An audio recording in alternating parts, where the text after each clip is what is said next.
ഇന്നത്തെ വീഡിയോയിൽ നമ്മൾ ഡിസ്കസ് ചെയ്യാൻ പോകുന്ന കാര്യം എന്താ വെച്ചാൽ എൻ്റെ ട്രേഡിംഗ് ജേർണി. ആ ട്രേഡിംഗ് ജേർണിയിൽ എനിക്ക് ബ്രേക്ക് ത്രൂ തന്ന ഒരു മാറ്റം കൊണ്ടുവന്ന പല കാര്യങ്ങളും, എന്നിൽ മാറ്റം, ഒരു പ്രോഫിറ്റബിൾ ട്രേഡർ ആക്കാൻ എന്നെ ഹെൽപ്പ് ചെയ്ത പല കാര്യങ്ങളെക്കുറിച്ചും ഞാൻ ഡിസ്കസ് ചെയ്യുന്നുണ്ട്. അപ്പോൾ സാധാരണ ട്രേഡിങ്ങിലേക്ക് ഇറങ്ങുന്ന എല്ലാവർക്കും അത് യൂസ്ഫുൾ ആയിരിക്കും, കണ്ടൻറ് ആയിരിക്കും. അതുപോലെ എൻ്റെ ട്രേഡിംഗ് കംപ്ലീറ്റ് ജേർണിയെക്കുറിച്ചും നമ്മൾ ഡിസ്കസ് ചെയ്യുന്നുണ്ട്. ഓക്കെ, അത് ചെയ്യാനുള്ളൊരു മെയിനായിട്ടുള്ള റീസൺ എന്താ, ഇന്ന് നമ്മൾ 20,000 സബ്സ്ക്രൈബേഴ്സ് ഓൾറെഡി ആയിട്ടുണ്ട്. അതിൽ ഭയങ്കര സന്തോഷമുണ്ട്. എല്ലാവരും സപ്പോർട്ട് ചെയ്തുകൊണ്ടാണ് അങ്ങനെ ആയിട്ടുള്ളത്. അപ്പോൾ സപ്പോർട്ട്, ഈ കമൻസും നല്ല നല്ല കമൻസും ഒക്കെ ചെയ്തിട്ടുണ്ടായിരുന്നു. നമ്മുടെ ചാനലിൽ ഓൾമോസ്റ്റ് 3 വർഷമായിട്ട് ഇപ്പോൾ സ്റ്റാർട്ട് ചെയ്തിട്ടുണ്ടായിരുന്നു. അതിൽ തന്നെ ആദ്യം ബിഗിനിങ് സ്റ്റേജിൽ കുറേ എഡ്യൂക്കേഷണൽ പർപ്പസ് കണ്ടൻസും കാര്യങ്ങളൊക്കെ ഞാൻ ചെയ്തിട്ടുണ്ട്. ഇപ്പോൾ കുറേ കാലമായിട്ട് ലൈവ് ട്രേഡ്സ് മാത്രമാണ് ചെയ്യുക. കുറച്ചും കൂടി എഫക്റ്റീവ് അതാണെന്ന് തോന്നിയതുകൊണ്ടാണ് അതിൽ ചെയ്യുന്നത്. ഒരുപാട് ആളുകൾക്ക് അത് വളരെയധികം യൂസ്ഫുൾ ആയിട്ടുണ്ടെന്ന് മനസ്സിലായിട്ടുണ്ട്. എല്ലാവർക്കും നന്ദിയുണ്ട്. നിങ്ങളെല്ലാവർക്കും വിജയത്തിൽ പങ്കുണ്ട്. ഇനിയും ഇങ്ങോട്ട് തുടർന്ന് സപ്പോർട്ട് ചെയ്യാൻ പ്രതീക്ഷിക്കുന്നുണ്ട്. എനിവേ, നമുക്ക് ടോപ്പിക്കിലേക്ക് കിടക്കാം. എൻ്റെ ഹിസ്റ്ററി ആദ്യം ഞാൻ പറഞ്ഞുതരാം. ഞാൻ 2007 ഗ്രാജുവേഷൻ കമ്പ്യൂട്ടർ സയൻസിലായിരുന്നു ചെയ്തത് ഗ്രാജുവേഷൻ. അത് കംപ്ലീറ്റ് ചെയ്ത് 2007 അതിനുശേഷം നാട്ടിൽ ഒരു ജോലി ചെയ്തിരുന്നു. നാട്ടിൽ 1-2 ജോലികളൊക്കെ ചെയ്തിരുന്നു. അതിൽ പിന്നെ GTech കമ്പ്യൂട്ടർ പഠിപ്പിക്കാൻ നിന്നിരുന്നു. അങ്ങനെ 1-2 ജോലികൾ, പിന്നെ BPO ഡാറ്റ എൻട്രി വർക്ക് ജോലി അങ്ങനെയൊക്കെ ചെയ്തിരുന്നു. പക്ഷേ അത് എത്രത്തോളം നമുക്കൊരു റിട്ടേൺ അധികമൊന്നും ഇല്ലാത്തതുകൊണ്ട് തന്നെ ഞാൻ പിന്നീട് ഗൾഫിലേക്ക് പോയതാണ്. ഗൾഫിൽ പോയി അവിടെ 8 വർഷം ജോലി ചെയ്തു. 8 വർഷം ഞാൻ അവിടെ ചെയ്ത ജോലി എന്ന് പറഞ്ഞാൽ ടിക്കറ്റിംഗ് സ്റ്റാഫായിരുന്നു. ഒരു ഫ്ലൈറ്റ് ടിക്കറ്റ്സൊക്കെ ഇഷ്യൂ ചെയ്യുന്ന സ്റ്റാഫായിരുന്നു. അങ്ങനെ 8 വർഷത്തോളം ആ ജോലി ചെയ്തു. ഈ ഒരു സമയത്താണ് 2018 സമയത്ത്, ഞാൻ 2019 വരെയൊക്കെ ജോലി ചെയ്ത് 2018 സമയത്താണ് ഞാൻ ട്രേഡിങ്ങിൽ ഡീമാറ്റ് അക്കൗണ്ടൊക്കെ സ്റ്റാർട്ട് ചെയ്യുന്നത്. അതിൻ്റെ 1 വർഷം 2 വർഷം മുന്നൊക്കെ ട്രേഡിംഗ് ഒക്കെ ഞാൻ കണ്ടിട്ടുണ്ട്. എൻ്റെ സുഹൃത്തൊക്കെ ചെയ്യുന്നത് ഞാൻ കണ്ടിട്ടുണ്ട്. അവർ ബൈ ചെയ്യുന്ന, സെല്ല് ചെയ്യുന്ന, സ്റ്റോക്ക് വാങ്ങുന്ന, വിൽക്കുന്ന, അതിനെക്കുറിച്ചൊക്കെ അറിയാം. പക്ഷേ ഒരു ഡീമാറ്റ് അക്കൗണ്ടൊക്കെ തുടങ്ങി 2018 സമയത്തൊക്കെയാണ്. ആ സമയത്ത് സ്റ്റോക്ക് ചെറുതായിട്ട് വാങ്ങുക, വിൽക്കുക, ചെറിയ ചെറിയ സ്ട്രാറ്റജികളൊക്കെ ചെയ്ത് നോക്കുക. പക്ഷേ ലാഭമൊന്നുമില്ല, ലോസിൽ തന്നെയായിരുന്നു. പക്ഷേ ആ സമയത്താണ് ഞാൻ തുടങ്ങിയെന്ന് പറയാം. അതിനുശേഷം കൊറോണയുടെ സമയത്ത് ഞാൻ നാട്ടിൽ വന്നു. മീൻസ് വെക്കേഷന് നാട്ടിൽ വന്നതാണ്, ജോലിയുടെ വെക്കേഷൻ. ആ സമയത്താണ് കുറച്ചും കൂടി ഒന്ന് ഇതാക്കിയിട്ട് ചെയ്യാൻ തുടങ്ങിയത്. അത് എന്തുകൊണ്ടാണെന്ന് വെച്ചാൽ, പിന്നെ മെയിനായിട്ട് ഈ ഒരു 9 to 5 ജോലികളുണ്ടല്ലോ, ആ സമയത്ത് ഒരു മാറ്റങ്ങളും ഇല്ലാത്തൊരു ജോലിയാണ്. അതായത് രാവിലെ മുതൽ സെയിം ജോലി, നെക്സ്റ്റ് ഡേ സെയിം, അത് ഒരു ചേഞ്ചസും ഇല്ല, സെയിം കസ്റ്റമർ സപ്പോർട്ടാണ്, സെയിം ജോലി തന്നെയാണ്. അപ്പോൾ എനിക്ക് എൻ്റെ ഒരു ക്രിയേറ്റീവ് സൈഡിലൊന്നും ഉണ്ടാവുന്നില്ല, പറ്റ ഡൗൺ ആവുന്നുണ്ട്. എന്തെങ്കിലും ചെയ്യണം എന്നുള്ളൊരു ആഗ്രഹം കൊണ്ടാണ് ഞാൻ ഇതിനെക്കുറിച്ച് പഠിക്കാനും ഇതിലൊക്കെ ചെയ്യാനുള്ള കാരണം ഈ നമുക്ക് ക്രിയേറ്റീവായിട്ട് എന്തെങ്കിലും ചെയ്യണ്ടേ. ഈ ചെയ്യുന്ന കാര്യങ്ങൾ ഇങ്ങനെ ചെയ്ത് വരുമ്പോൾ ഒരു ബോറിംഗ് അല്ല. അപ്പോൾ അങ്ങനെ ഇതിലേക്ക് വരാൻ കാരണം, പിന്നെ സ്റ്റാർട്ട് ചെയ്ത സമയത്ത് അധികം നമുക്ക് ചാനൽ 2018 വലിയ നമ്മുടെ മലയാളത്തിലൊക്കെ അധികം ചാനൽസൊന്നും ഇല്ല. അപ്പോൾ കുറേ ഹിന്ദി ചാനലുകളും കണ്ടിട്ടൊക്കെ എന്നെ സ്ട്രാറ്റജിയും കാര്യങ്ങളൊക്കെ ചെയ്ത് നോക്കി. പക്ഷേ സ്ട്രഗ്ലിങ്സ് തന്നെയായിരുന്നു, സ്ട്രഗിൾ എന്ന് പറയാം. കാരണം ക്യാപിറ്റൽ ആദ്യത്തെ 6 മാസം കൊണ്ട് തന്നെ, പിന്നെ 2019 നന്നായിട്ട് സീരിയസ് ആയിട്ട് ചെയ്യാൻ തുടങ്ങിയ സമയത്തും 2018 ചെയ്തപ്പോഴും ലോസ് തന്നെയാണ്. പക്ഷെ അത് ചെറിയ ലോസാണ്, ചെറിയ എമൗണ്ട് ഇട്ടിട്ടാണ് ചെയ്തിരുന്നത്. 2019 ആയപ്പോൾ കുറച്ചും കൂടി വലിയ എമൗണ്ട് ഇട്ട് ചെയ്യാൻ തുടങ്ങി. പക്ഷേ ഈ ബിഗിനിങ് സ്റ്റേജിൽ ഈ സ്ട്രാറ്റജികളൊക്കെ കണ്ട് ചെയ്തിട്ടാണ് ആദ്യം എല്ലാവരും ചെയ്യുന്ന പോലെ തന്നെ ഓപ്പൺ റേഞ്ച് ബ്രേക്ക് ഔട്ട് അങ്ങനത്തെ കുറേ സ്ട്രാറ്റജികളൊക്കെ ചെയ്തായിരുന്നു. അത്യാവശ്യം വലിയ ലോസ്. ആദ്യത്തെ 6 മാസം കൊണ്ട് തന്നെ ക്യാപിറ്റൽ ഓൾമോസ്റ്റ് 50% തീർന്നു എന്നുള്ളതാണ് ആദ്യത്തെ 6 മാസം കൊണ്ട് സംഭവിച്ചത്. അപ്പോൾ ഇതിലൊരു മാറ്റം കൊണ്ടുവരണമെന്ന് ഇങ്ങനെ ആഗ്രഹിച്ച് എന്നല്ലാതെ ഒരു മാറ്റം എനിക്ക് കൊണ്ടുവരാൻ കഴിയില്ല. ആദ്യത്തെ 6 മാസം കഴിഞ്ഞിട്ട് പിന്നെ കുറച്ച് കാലം ബ്രേക്ക് എടുത്തു, 2 മാസം ഞാൻ ബ്രേക്ക് എടുത്തു. പക്ഷേ കൊറോണ സമയത്ത് പിന്നെ പ്രത്യേകിച്ചൊന്നും ചെയ്യാനില്ല, പിന്നെ ഇതിലേക്ക് തന്നെ ഇറങ്ങി. പക്ഷേ ഈ ചേഞ്ചസ് ഒന്നും ഇല്ല കേട്ടോ. അതായത് സ്ട്രാറ്റജി മാറ്റുക എന്നല്ലാതെ, ആ സ്ട്രാറ്റജി ശരിയില്ലാന്ന് കണ്ട് വേറെ സ്ട്രാറ്റജിയിലേക്ക് പോകുക എന്നല്ലാതെ പ്രത്യേകിച്ച് എനിക്കൊരു മാറ്റങ്ങളും വന്നിട്ടുണ്ടായിരുന്നില്ല എന്നുള്ളതാണ്.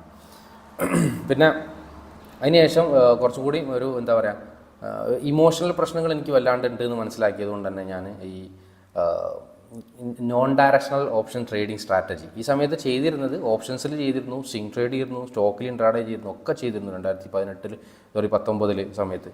2018 ഞാൻ സ്റ്റോക്കിലൊക്കെ മാത്രമേ ചെയ്തിരുന്നു. സ്റ്റോക്കിൽ ഇൻട്രാഡേയും സ്റ്റോക്കിൽ ഡെലിവറി ഒക്കെ ചെയ്തിട്ടുണ്ടായിരുന്നു. 2019 എല്ലാം ചെയ്തിട്ടുണ്ട്. ഓപ്ഷൻസ് ചെയ്തിട്ടുണ്ട്, ഫ്യൂച്ചർ ചെയ്തിട്ടുണ്ട്, എല്ലാം ചെയ്തിട്ടുണ്ടായിരുന്നു. പക്ഷേ ഇമോഷണൽ പ്രശ്നം എനിക്ക് വല്ലാണ്ട് വരുന്നുള്ളൊരു കാര്യം മനസ്സിലാക്കിയ സ്ഥിതിക്ക് ഞാൻ പിന്നെ ഇമോഷണലി വലിയ പ്രശ്നം വരാത്ത രീതിയിലുള്ള ട്രേഡിംഗ് സ്റ്റൈലിലേക്ക് നീങ്ങാൻ തുടങ്ങി. അപ്പോൾ ആദ്യം ചെയ്തത് ഈ നോൺ ഡയറക്ഷണൽ ട്രേഡിംഗ് സ്ട്രാറ്റജീസാണ്. അതായത് അയൺ കോണ്ടർ, അയൺ ഫ്ലൈ എന്നൊക്കെ പറഞ്ഞാൽ 2 സൈഡിലും കോൾ ഓപ്ഷനും പുട്ട് ഓപ്ഷനും സെല്ല് ചെയ്തിടുന്ന രീതി ഉണ്ടല്ലോ, ആ ഒരു രീതിയിലാണ് ചെയ്തിരുന്നത്. അത് കുഴപ്പമില്ലാതെ അത് 1-2 വർഷങ്ങൾ നന്നായിട്ട് നല്ല അതിൽ വലിയ ലോസസ് ഒന്നും എനിക്ക് വന്നിട്ടില്ല. ഈ ഒരു ഇനീഷ്യൽ സ്റ്റേജിൽ 6 മാസം കൊണ്ട് വന്ന വലിയ ലോസിന് അപ്പുറത്തേക്ക് വലിയ ലോസസ് ഒന്നും പിന്നെ അതിൽ വലിയ ലോസസ് വന്നിട്ടുണ്ടായിരുന്നില്ല. കാരണം അത് നോൺ ഡയറക്ഷണൽ ആയതുകൊണ്ട് ഇമോഷണലി വലിയൊരു പ്രോബ്ലം ഇല്ല എന്നുള്ളതാണ് അതിൻ്റെ ഒരു ഗുണമായിട്ട് എനിക്ക് തോന്നിയത്. പിന്നെ ആ സമയത്ത് തന്നെ ഒരു 1-2 കോഴ്സൊക്കെ ഞാൻ ചെയ്തിട്ടുണ്ട്. ഒരു ഹിന്ദി ചാനലിൻ്റെ ഒരു കോഴ്സ് ഞാൻ ചെയ്തിട്ടുണ്ടായിരുന്നു. അത് ഇൻഡിക്കേറ്റർ ബേസ്ഡ് സിസ്റ്റമാണ്. അതൊരു പിന്നെ എന്താ പറയുക CPR ഉണ്ടല്ലോ, സെൻട്രൽ പിവോട്ട് റേഞ്ചിൻ്റെ ഒരു സ്ട്രാറ്റജി. അതിലൊരു ഡയറക്ഷണൽ ട്രേഡ് ആയിരുന്നു. ആ ട്രേഡിൽ ഞാൻ ചെയ്തു. ആ ട്രേഡിൽ ചെയ്തിട്ട് ആ സമയത്ത് തന്നെയാണ് ഈ നോൺ ഡയറക്ഷനിലേക്കും ചെയ്യാൻ തുടങ്ങിയത്. അത് പിന്നെ ഞാൻ യൂട്യൂബൊക്കെ കണ്ടിട്ട് ചെയ്യാൻ തുടങ്ങിയതാണ്. കോഴ്സൊന്നും ചെയ്തിട്ടുണ്ടായിരുന്നില്ല. പക്ഷേ അങ്ങനെ ചെയ്തു. പക്ഷേ ഈ CPR വെച്ച് ചെയ്ത സമയത്തും എനിക്ക് ലോസ് തന്നെ കേട്ടോ. അതിലൊരിക്കലും പ്രോഫിറ്റബിൾ ആയും കഴിയില്ല. ഞാൻ കറക്റ്റായിട്ട് 6 മാസമൊക്കെ അത് ചെയ്തു നോക്കിയിട്ടുണ്ട് കറക്റ്റായിട്ട്. പക്ഷേ ഒരു ഗുണം എനിക്ക് കിട്ടിയെന്താ വെച്ചാൽ ആ ഒരു ഹിന്ദി ചാനലിന് CPRൻ്റെ സ്ട്രാറ്റജി പഠിച്ച സമയത്ത് റിസ്ക് റിവാർഡിൻ്റെ ഇമ്പോർട്ടൻസിനെ കുറിച്ചൊക്കെ എനിക്ക് നന്നായിട്ട് മനസ്സിലാൻ പറ്റി. അതുപോലെ നമ്മുടെ പൊസിഷൻ സൈസിങ്, എത്ര സൈസിൽ എല്ലാ ട്രേഡും ഏകദേശം ഒരേ ക്വാണ്ടിറ്റി വെച്ചിട്ടെടുക്കണം, ഓവർ ട്രേഡ് കൺട്രോൾ ചെയ്യണം, അങ്ങനത്തെ കാര്യങ്ങളൊക്കെ ചെറുതായിട്ട് എനിക്ക് അതിന് അറിയാതെ എനിക്ക് പഠിച്ചിട്ടുണ്ട്. ആ സമയത്ത് ഒരു ഗുണം അതിൽ ഉണ്ടായ സാധനം അതാണ്. പിന്നെ നോൺ ഡയറക്ഷണൽ സ്ട്രാറ്റജീസ് 1-2 വർഷം ചെയ്ത സമയത്തും ചില മാസങ്ങളിൽ 2%, 3%, 4%, 5%, ചില മാസങ്ങളിൽ ലോസും വന്നിട്ടുണ്ട്. ആ സമയത്തൊക്കെ ലോസ് വന്നു വെച്ചാൽ ഞാൻ പറഞ്ഞില്ലേ, ഈ നോൺ ഡയറക്ഷണൽ സ്ട്രാറ്റജീൻ്റെ പ്രത്യേകത എന്ന് വെച്ചാൽ നമുക്ക് വളരെ ചെറിയ പ്രോഫിറ്റ് ആയിരിക്കും. ഒരാഴ്ച 1%, 2% പ്രോഫിറ്റ് ആയിരിക്കും കിട്ടുക. പക്ഷേ ഏതെങ്കിലും ഒരു ആഴ്ച ഭയങ്കരമായിട്ട് ഹെവി മൊമെൻറ്റ് വരികയാണെങ്കിൽ നമുക്ക് 4% ലോസ് വരും ചില സമയത്ത്. അപ്പോൾ ഒറ്റ ലോസ് വരുന്ന സമയത്ത് പിന്നെ നമ്മുടെ ടെൻഷൻ എന്താ വെച്ചാൽ പിന്നെ ഇനി അടുത്ത 3 ആഴ്ച പ്രോഫിറ്റബിൾ ആകുമ്പോഴേ നമുക്ക് ഈക്വൽ ആവുള്ളൂ എന്നുള്ളൊരു ചിന്ത. പക്ഷേ ഓവറോൾ നമുക്ക് ചെറിയ പ്രോഫിറ്റ് തന്നെയായിരുന്നു ആ ഓപ്ഷൻ സെല്ലിങ് സ്ട്രാറ്റജി ചെയ്ത സമയത്ത് ഞാൻ. പിന്നെ മാർക്കറ്റിന് പിന്നെയും 2 വർഷമൊക്കെ കഴിയുമ്പോൾ കുറച്ചും കൂടി ഡയറക്ഷനിൽ പ്രെഡിക്റ്റ് ചെയ്യാനുള്ള ഒരു ഐഡിയയും ലോജിക്കൊക്കെ കിട്ടി. ഏറ്റവും വലിയൊരു എനിക്ക് ബ്രേക്ക് ത്രൂ ആയി തോന്നിയ കാര്യം ഞാൻ പറഞ്ഞാൽ, ബ്രേക്ക് ത്രൂ എനിക്ക് കിട്ടിയത് എവിടെയെന്ന് വെച്ചാൽ ഈ ലിക്വിഡിറ്റി എന്നുള്ളൊരു കോൺസെപ്റ്റ് ഞാൻ മനസ്സിലാക്കിയ ഇവിടുന്ന് മുതലാണ് എനിക്ക് നല്ലൊരു മാറ്റം എനിക്ക് വരാൻ തുടങ്ങി. ലിക്വിഡിറ്റി എന്നുള്ളൊരു സിസ്റ്റം ഉണ്ടല്ലോ, നോർമൽ ആളുകളുടെ സ്റ്റോപ്പ് ലോസുകൾ വെച്ച സ്ഥലങ്ങൾ അല്ലെങ്കിൽ ഒരുപാട് ഓർഡറുള്ള സ്ഥലങ്ങൾ, ഈ ഏരിയകളിലാണ് മാർക്കറ്റ് ശരിക്കും വർക്കാവുന്നത് എന്നുള്ളത് ഞാൻ ചാർട്ട് നോക്കിയിട്ട് തന്നെ മനസ്സിലാക്കിയതാണ് കേട്ടോ. ചാർട്ട് നോക്കിയിട്ട് മനസ്സിലാക്കിയതാണ്. അതിൻ്റെ മെയിൻ കാര്യം എന്താ വെച്ചാൽ ലിക്വിഡിറ്റി എന്ന് മനസ്സിലാക്കിയ സ്ഥിതിക്ക് ഞാൻ ലിക്വിഡിറ്റി ആയിട്ട് ഏറ്റവും അടുത്ത് നിൽക്കുന്ന ഒരു സാധനത്തിലേക്ക് പോയത് എവിടെയാണെന്ന് വെച്ചാൽ ICT എന്ന് പറഞ്ഞൊരു യൂട്യൂബിലുണ്ട്. ICT, അതുപോലെ ഈ SMC സ്മാർട്ട് മണി കോൺസെപ്റ്റ് പഠിപ്പിക്കുന്ന 1-2 ചാനൽസ് ഉണ്ട്. ഇംഗ്ലീഷ് ചാനലുണ്ട്, ഒരു ഹിന്ദി ചാനലൊക്കെ. അതൊക്കെ കണ്ടിട്ടാണ് ഞാൻ ഈ ഒരു സ്മാർട്ട് മണി കോൺസെപ്റ്റ് വെച്ചിട്ട് കുറച്ച് മാർക്കറ്റിൽ ട്രേഡ് ചെയ്യാൻ തുടങ്ങിയത്. ഡയറക്ഷണൽ ട്രേഡ് വലിയ കുഴപ്പമില്ലാതെ പോയിട്ടുണ്ട്. പക്ഷേ ഇന്ത്യൻ മാർക്കറ്റിൽ സ്മാർട്ട് മണി കോൺസെപ്റ്റിന് വലിയൊരു വർക്കിംഗ് ഇല്ലാത്തത് കൊണ്ട് പോലെ എനിക്ക് തോന്നി. വലിയ വർക്കിംഗ് വെച്ചാൽ നമുക്ക് എൻട്രീസ് കുറവായിരിക്കും. അതുപോലെ ചിലപ്പോൾ മിക്കവാറും അതിനെയും ട്രാപ്പ് ചെയ്യുന്നുണ്ട്. കാരണം ഈ സ്മാർട്ട് മണി കോൺസെപ്റ്റ് എന്നുള്ളത് ഭയങ്കരമായിട്ട് ഫെമിലിയർ ആയിട്ട് വന്നിട്ടുണ്ട് ഒരു സമയമായിരുന്നു. അപ്പോൾ അതിനെയും പലപ്പോഴും ലിക്വിഡിറ്റി ആയിട്ട് വരുന്നുള്ളത് തോന്നിയുണ്ട്. ഞാൻ പിന്നീട് ചാർട്ട് നോക്കിയിട്ട് കറക്റ്റായിട്ട് ഐഡൻറ്റിഫൈ ചെയ്യാൻ തുടങ്ങി. മാർക്കറ്റിൽ ശരിക്കും സ്ട്രാറ്റജി ആളുകൾ പഠിപ്പിക്കുന്നതോ അല്ലെങ്കിൽ ആളുകൾ യൂട്യൂബിൽ ചെയ്യുന്നത് പോലുള്ള സ്ട്രാറ്റജികൾ തന്നെയാണ് വർക്ക് ചെയ്യുന്നത്. നമുക്ക് ചാർട്ട് നോക്കിയാൽ ശരിക്കും അത് മനസ്സിലാക്കാൻ പറ്റുമല്ലോ. അപ്പോൾ ചാർട്ടിൽ ഞാൻ കുറേ എക്സാമ്പിൾസ് 1-2 വർഷത്തെ എക്സാമ്പിൾസ് ഇങ്ങനെ എടുത്ത് നോക്കുന്ന സമയത്ത് മനസ്സിലായി പലപ്പോഴും മാർക്കറ്റ് കറക്റ്റ് ഈ പറഞ്ഞ SMC ആണോ അല്ലെങ്കിൽ ഇൻഡിക്കേറ്ററോ ഇതിനേക്കാളൊക്കെ നന്നായിട്ട് വർക്ക് ചെയ്യുന്നത് പലപ്പോഴും നമ്മളൊക്കെ SMC വെച്ച് ചെയ്യുന്ന ആളുകളുടെ സ്റ്റോപ്പ് ലോസ് എവിടെയാണ് അല്ലെങ്കിൽ ഇൻഡിക്കേറ്റർ വെച്ച് ചെയ്യുന്ന ആളുകളുടെ സ്റ്റോപ്പ് ലോസ്, അത്തരം ഏരിയകളിൽ നിന്ന് ട്രേഡ് എടുക്കാൻ തുടങ്ങിയതാണ് എനിക്ക് ശരിക്കും മാറ്റം. എഡ്യൂക്കേഷനിൽ എനിക്ക് മാറ്റാൻ ഞാൻ എഡ്യൂക്കേഷൻ ആകെ പഠിച്ചതെന്ന് വെച്ചാൽ ആ ഒരു ഹിന്ദി ചാനലിൽ CPRൻ്റെ കോഴ്സ് പഠിച്ചതേ ഉള്ളൂ. പിന്നെ പക്ഷേ ഏറ്റവും കൂടുതൽ എനിക്ക് എഫക്റ്റീവായിട്ട് എനിക്ക് തോന്നിയ ഒരു എഡ്യൂക്കേഷൻ എന്ന് പറഞ്ഞാൽ മാർക്കറ്റ് ശരിക്കും ഈ സ്ട്രാറ്റജി ബേസ്ഡ് ഇതിനേക്കാളും ഭയങ്കരമായിട്ടുള്ളൊരു മാറ്റം ശരിക്കും ഞാൻ മനസ്സിലാക്കിയ രീതിയിലല്ല. മാർക്കറ്റ് ഒരു സ്ട്രാറ്റജി ഞാൻ പഠിച്ചു കഴിഞ്ഞാൽ എനിക്ക് പ്രോഫിറ്റബിൾ ആവാൻ കഴിയുക, ആ ഒരു സാധനമാണ് എൻ്റെ മനസ്സിൽ എപ്പോഴും ഉണ്ടായിരുന്നത്. ഇത്രയും കാലമായിട്ടും ഈ ഒരു സ്ട്രാറ്റജിയാണ് എന്നെ രക്ഷപ്പെടുത്താൻ പോകുന്നത്, അല്ലെങ്കിൽ അടുത്ത സ്ട്രാറ്റജി പഠിക്കുമ്പോൾ അതാണ് എന്നെ രക്ഷപ്പെടുത്താൻ പോകുന്ന ചിന്ത മാറിയത് ഈ മാർക്ക് ഡഗ്ലസിൻ്റെ ഒക്കെ ഈ കുറേ എന്താ പറയുക മൈൻഡ് സെറ്റിൻ്റെ സൈക്കോളജിയുടെ ക്ലാസ്സുകൾ കേട്ടപ്പോഴാണ്. കാരണം ഒരു ട്രേഡറെ എപ്പോഴും ഏതൊരു ബിഗിനിങ് സ്റ്റേജിലുള്ള ട്രേഡർക്കും പറ്റിക്കപ്പെടുന്ന ഒരു ഏരിയ എന്ന് പറഞ്ഞാൽ ഈ ഒരു മൈൻഡ് സൈക്കോളജിയാണ്. മനുഷ്യന്മാർക്ക് ട്രേഡ് ചെയ്യുമ്പോൾ ഉള്ളൊരു സൈക്കോളജി ഉണ്ട്. ട്രേഡ് എടുക്കുന്നതിന് മുമ്പ് എല്ലാം നമ്മൾ കറക്റ്റ് പ്രീ പ്ലാൻഡ് ആണ്, അതാണ് ഇതാണ്. പക്ഷേ ട്രേഡ് എടുത്തു കഴിഞ്ഞാൽ നമ്മുടെ മൈൻഡ് എന്താ പറയുക, നമ്മുടെ IQ ലെവലൊക്കെ അങ്ങോട്ട് പറ്റ ഡൗൺ ആവും. പിന്നെ നമുക്ക് ചെയ്യേണ്ടത് എന്താണെന്നുള്ള കാര്യം മനസ്സിലാക്കാൻ പറ്റില്ല. അപ്പോൾ ആ ഒരു എൻ്റെ ഏറ്റവും വലിയ ഹെൽപ്പായ ഒരു എഡ്യൂക്കേഷൻ എന്ന് പറഞ്ഞാൽ ഈ ഒരു ട്രേഡിംഗ് സൈക്കോളജിൻ്റെ ക്ലാസ്സുകൾ കൂടുതൽ കേൾക്കാൻ തുടങ്ങിയപ്പോഴാണ്. അപ്പോൾ ആ ഒരു കാര്യം നമുക്ക് ഒരിക്കലും സൈക്കോളജി ഇമോഷണലി മനുഷ്യന്മാർക്ക് സീറോ ആക്കാൻ കഴിയില്ല. ഇമോഷൻസ് എന്താ ഉണ്ടാവും, പക്ഷെ അത് എങ്ങനെ ഒന്ന് കൺട്രോൾ ചെയ്യാം, അത് കൺട്രോൾ ചെയ്ത് കഴിഞ്ഞാൽ തന്നെ ട്രേഡിങ്ങിന് വലിയ മാറ്റം ഉണ്ട് എന്നുള്ളത് മനസ്സിലാക്കിയത് ആ ഒരു എനിക്ക് ഏറ്റവും കൂടുതൽ ഹെൽപ്പായ സാധനം എന്ന് പറഞ്ഞാൽ ട്രേഡിംഗ് സൈക്കോളജീൻ്റെ ക്ലാസ്സുകളാണ്. ഓക്കെ, പിന്നെ ഞാൻ ഇതിൽ നിങ്ങൾക്ക് ഏറ്റവും ഇമ്പോർട്ടൻ്റ് ആയിട്ട് ഞാൻ പറയാൻ പോകുന്ന ഒരു കാര്യം എന്താ വെച്ചാൽ, എനിക്ക് കിട്ടിയ ലെസൺസ് ഉണ്ടല്ലോ, ഞാൻ പഠിച്ച ലെസൺസ്, ആ ലെസൺസ് എന്താണെന്നുള്ള കാര്യം ഞാനൊന്ന് പറഞ്ഞുതരാം. എനിക്കിതിൽ നിന്ന് ട്രേഡിങ്ങിൽ നിങ്ങൾക്കും ഈ മാറ്റം വരുത്താൻ ട്രൈ ചെയ്യാം. എന്താണ് നമ്മൾ ഒരു ട്രേഡറായിട്ട് വരുന്ന സമയത്ത് ഇനീഷ്യലി നമ്മൾ ഇപ്പോൾ ബിഗിനിങ് സ്റ്റേജിൽ ഈ ഒരു അറിവ് കിട്ടിയിട്ട് വരുമ്പോൾ കുറച്ചും കൂടി എഫക്റ്റീവ്. ഞാൻ കുറേ കഴിഞ്ഞിട്ട് ഇത്തരത്തിലുള്ള അറിവുകളും കാര്യങ്ങളും 2-3 വർഷം കഴിയുമ്പോഴാണ് അതൊക്കെ ശരിക്കും പഠിക്കാൻ തുടങ്ങി. അപ്പോൾ ബിഗിനിങ് സ്റ്റേജിൽ നിങ്ങളുടെ ഏത് രീതിയിലാണ് നിങ്ങൾ പഠിക്കേണ്ടത്. പലപ്പോഴും നിങ്ങൾ കേട്ടൊരു കാര്യമായിരിക്കും, സ്ട്രാറ്റജിയിൽ നിന്ന് സ്ട്രാറ്റജിയിലേക്ക് നിങ്ങൾ ജമ്പ് ചെയ്യരുത് എന്നുള്ളത് അല്ലേ. അപ്പം ഒരു സ്ട്രാറ്റജിയിൽ തന്നെ നിങ്ങൾ സ്റ്റിക്ക് ഓൺ ചെയ്യണം എന്നായിരിക്കും നിങ്ങൾ പഠിച്ചിട്ടുണ്ടാവും. പക്ഷേ അത് ഒരു റോങ് സ്റ്റേറ്റ്മെൻറ്റ്, ഒരു ബാഡ് ഐഡിയ എന്ന് തന്നെ കറക്റ്റ് പറയാം. അത് മനുഷ്യന്മാർക്ക് വരുന്നൊരു സൈക്കോളജിയാണത്. അതല്ല ശരിക്കും ഫസ്റ്റ് സ്റ്റെപ്പ് എന്ന് പറഞ്ഞാൽ. ഫസ്റ്റ് സ്റ്റെപ്പ് എന്ന് പറഞ്ഞാൽ ഞാൻ പഠിക്കുന്ന സ്ട്രാറ്റജി നമ്മുടെ ഇപ്പോൾ നിഫ്റ്റിയിലാണോ ബാങ്ക് നിഫ്റ്റിയിലാണോ അല്ലെങ്കിൽ സ്റ്റോക്കിലാണോ എവിടെയാണ് നിങ്ങൾ ട്രേഡ് ചെയ്യുന്നത്, ആ ഒരു ഏരിയയിൽ ഈ സ്ട്രാറ്റജി വർക്ക് ചെയ്തിട്ടുണ്ടോ, കഴിഞ്ഞ 6 മാസം അല്ലെങ്കിൽ കഴിഞ്ഞ 1 വർഷത്തിൽ ഇതിൽ വർക്ക് ചെയ്തിട്ടുണ്ടോ, എത്ര പ്രാവശ്യം വർക്ക് ചെയ്തിട്ടുണ്ട്, ഇതിൻ്റെ റിസൾട്ട് എങ്ങനെയുണ്ട്, ഈ കാര്യങ്ങൾ ഐഡൻറ്റിഫൈ ചെയ്യലാണ് നിങ്ങളുടെ സ്കില്ല് അല്ലെങ്കിൽ നിങ്ങൾ ആദ്യം ചെയ്യേണ്ട കാര്യം. അല്ലാതെ ഞാനൊരു സ്ട്രാറ്റജി പഠിച്ചിട്ടുണ്ട്, ഞാൻ CPRൻ്റെ അല്ലെങ്കിൽ മൂവിങ് ആവറേജിൻ്റെ സ്ട്രാറ്റജി പഠിച്ചിട്ടുണ്ട്, അപ്പോൾ അതിലങ്ങ് ട്രേഡ് ചെയ്യാൻ തുടങ്ങാം. അതിൽ ചില ആളുകൾ പറയുന്ന പോലെ അത് ട്രേഡ് ചെയ്ത് നിങ്ങളൊരാഴ്ച ട്രേഡ് ചെയ്ത് ലോസ് വരുമ്പോൾ നിങ്ങൾ അടുത്തയിലേക്ക് ചാടുന്നത് കൊണ്ടാണ് നിങ്ങൾക്ക് പ്രശ്നം. നിങ്ങൾ അതിൽ അറ്റ്ലീസ്റ്റ് ഒരു 6 മാസം അല്ലെങ്കിൽ 2 മാസം ട്രേഡ് ചെയ്ത് നോക്കേണ്ടിയിരുന്നു എന്നൊക്കെ പറയും. പക്ഷെ അത് എന്തുകൊണ്ടാണെന്ന് വെച്ചാൽ അതല്ല യഥാർത്ഥത്തിൽ നിങ്ങൾ ചെയ്യേണ്ടത്. ആ സ്ട്രാറ്റജി എത്രത്തോളം വർക്ക് ആയിട്ടുണ്ടോ എന്ന് നോക്കിയിട്ട് അതിൽ കോൺഫിഡൻസ് ആണെങ്കിൽ മാത്രമേ നിങ്ങൾ മാറ്റാൻ പറ്റുള്ളൂ. കാരണം എപ്പോഴും ഞാനിപ്പോൾ ഈ സ്ട്രാറ്റജി മോശം അല്ലെങ്കിൽ ഈ സ്ട്രാറ്റജിയിൽ അത്ര വർക്കിംഗ് ഇല്ല, ഈ CPR അല്ലെങ്കിൽ മൂവിങ് ആവറേജ് അങ്ങനെ ഒരുപാട് സാധനങ്ങളുണ്ടല്ലോ ഇൻഡിക്കേറ്റേഴ്സ്, അപ്പോൾ അത് വർക്കിംഗ് കുറവാണ് എന്ന് പറയുമ്പം എപ്പോഴും ഈ ഒരു സ്ട്രാറ്റജി പഠിച്ച ആളുകളുടെ ഹ്യൂമൻ എന്താ പറയുക ഒരു സൈക്കോളജി എങ്ങനെയാണ്, പഠിച്ച ആളുകൾ അതിൽ വിശ്വസിച്ചിട്ട് ഉറച്ച് നിൽക്കുക ചെയ്യുക. ഇപ്പം ഞാൻ ഇങ്ങനെ പറഞ്ഞത് കേട്ട് അവർ പറയായി നിങ്ങൾക്ക് അറിയിട്ടാണ് സ്ട്രാറ്റജി നന്നായിട്ട് വർക്ക് ചെയ്യുന്നത്, ഇന്നലെ വർക്ക് ചെയ്തല്ലോ മിനിയാന്ന് വർക്ക് ചെയ്തല്ലോ എന്ന് പറയും. അത് ഞാൻ ആരെയും കുറ്റം പറഞ്ഞാൽ എല്ലാവരും ആ രീതിയിലേ ചിന്തിക്കും. ഇപ്പോൾ ഞാനും ഈ CPRൻ്റെ സ്ട്രാറ്റജി ഹിന്ദി ചാനലിൽ കോഴ്സ് എടുത്ത് പഠിച്ച സമയത്ത് ഇങ്ങനെ സ്ട്രാറ്റജി ശരിക്കും വർക്ക് ചെയ്യില്ല, ഇൻഡിക്കേറ്റേഴ്സ് പൊതുവെ വർക്ക് ചെയ്യില്ല എന്നൊക്കെ ആളുകൾ പറയുമ്പോൾ ഞാൻ അതിനെ എഗെയിൻസ്റ്റ് ആയിട്ടാണ് എൻ്റെ മൈൻഡ് എപ്പോഴും വന്നുകൊണ്ടിരുന്നത്. എൻ്റെ മനസ്സ് പറയുന്നത് അത് വർക്ക് ചെയ്യില്ലോ. കാരണം നമ്മൾ പഠിച്ചൊരു കാര്യത്തിനോടുള്ള വിശ്വാസം ഉണ്ടല്ലോ, ആ വിശ്വാസത്തിനെ നമുക്ക് ചേഞ്ച് ചെയ്യാൻ വലിയ ബുദ്ധിമുട്ടാണ്. ഒരാൾ പറയുമ്പോഴും ഞാൻ എന്ത് നോക്കൂല. ഇപ്പോൾ ഒരാൾ എന്നോട് പറഞ്ഞു സ്ട്രാറ്റജി, പക്ഷേ ഞാനത് റീടെസ്റ്റ് ചെയ്യാൻ പോലും തയ്യാറാവില്ല എന്നുള്ളതാണ്. പ്രീവിയസ് ഇയേഴ്സിൽ അത് എത്രത്തോളം വർക്കായിട്ടുണ്ട് എന്ന് പോലും ഞാൻ നോക്കാൻ തയ്യാറാവില്ല. ഞാൻ അതിൽ ബ്ലൈൻഡായിട്ട് അങ്ങ് വിശ്വസിക്കുക. അപ്പോൾ ഏതൊരാൾ നമ്മൾ എന്ത് പഠിക്കുമ്പോഴും അതാണ് അതിൻ്റെ ഒരു സിസ്റ്റം എന്ന് പറഞ്ഞാൽ പെട്ടെന്ന് നമ്മുടെ ഭാഗത്തു നിന്ന് തന്നെ ഒരു റീചെക്ക് ഉണ്ടാവുന്നില്ല എന്നുള്ളതാണ്. പിന്നെ പഠിച്ചതെന്ന് വെച്ചാൽ ചില സമയത്ത് നമ്മളൊരു സ്ട്രാറ്റജിയിലേക്കൊക്കെ ഇറങ്ങി ഒരാഴ്ച കൊണ്ടൊരു പ്രോഫിറ്റ് കിട്ടി, അല്ലെങ്കിൽ വെറുതെ ബ്ലൈൻഡായിട്ട് ഒരു ഏരിയയിൽ നിന്ന് ട്രേഡ് എടുത്തിട്ട് വലിയൊരു പ്രോഫിറ്റ് കിട്ടി എന്ന് കരുതുക. അങ്ങനെയുള്ള പ്രൈസുകളുണ്ടല്ലോ മാർക്കറ്റിൽ, ഒരുപാട് ആളുകൾ തുടക്കക്കാർക്ക് പലപ്പോഴും കിട്ടുന്ന സാധനം. ആ ഒരു എമൗണ്ട് എന്ന് പറഞ്ഞാൽ മാർക്കറ്റ് തിരിച്ചു കൊണ്ടുപോകുന്നുള്ള കാര്യം 100% ഉറപ്പ്. അതല്ല അതിൻ്റെ 4 ഇരട്ടി കൊണ്ടുപോകും. അങ്ങനെ നമുക്ക് വെറുതെ ഒരു സിസ്റ്റം ഇല്ലാതെ ഒരു ഡിസിപ്ലിനും ഇല്ലാതെ ട്രേഡ് ചെയ്തിട്ട് കിട്ടുന്ന പൈസ ഉറപ്പിച്ചോളൂ നിങ്ങൾ, അത് മാർക്കറ്റ് തിരിച്ചു കൊണ്ടുപോകും. ഓരോ ലോട്ടിൽ ചെയ്യുന്ന ആൾ ഒരു 5 ലോട്ടിൽ ചെയ്തിട്ട് പ്രോഫിറ്റ് കിട്ടി, അടിപൊളി, ഇനി ഞാൻ മെല്ലെ കൊണ്ടുപോകുക എന്നുള്ളത് പറഞ്ഞാൽ അത് തിരിച്ചു കൊണ്ടുപോകാൻ മാറി. ഇപ്പോൾ ഒരു എക്സാമ്പിൾ പഠിത്തന്നെ ആരോ എന്നൊരു വീഡിയോയിൽ ഞാൻ കണ്ടിട്ടുണ്ടായിരുന്നു. ഒരാൾ ഏതോ ഒരു മാർക്കറ്റ് ക്രാഷ് ആയ സമയത്ത് ഹെവി ക്വാണ്ടിറ്റിയിൽ പുട്ട് ഓപ്ഷൻ എടുത്തിട്ട് ഭയങ്കര പ്രോഫിറ്റ്, 1 കോടിയുടെ റേഞ്ചിലൊക്കെ പ്രോഫിറ്റ് കിട്ടിയ ആ ആൾ അവിടെ ഒരു ഹിസ്റ്ററി എടുത്താൽ അറിയാം, 1 വർഷം കൊണ്ട് ആ ആൾ ആ 1 കോടി കളഞ്ഞ് 1 കോടി 10 ലക്ഷം കളഞ്ഞു എന്നുള്ളതാണ്. എക്സ്ട്രാ 10 ലക്ഷം കൂടി കളഞ്ഞു. കാരണം എന്താ വെച്ചാൽ അയാൾക്ക് അങ്ങനെ ഒരു ലക്കിൽ കിട്ടിയ സാധനമാണത്.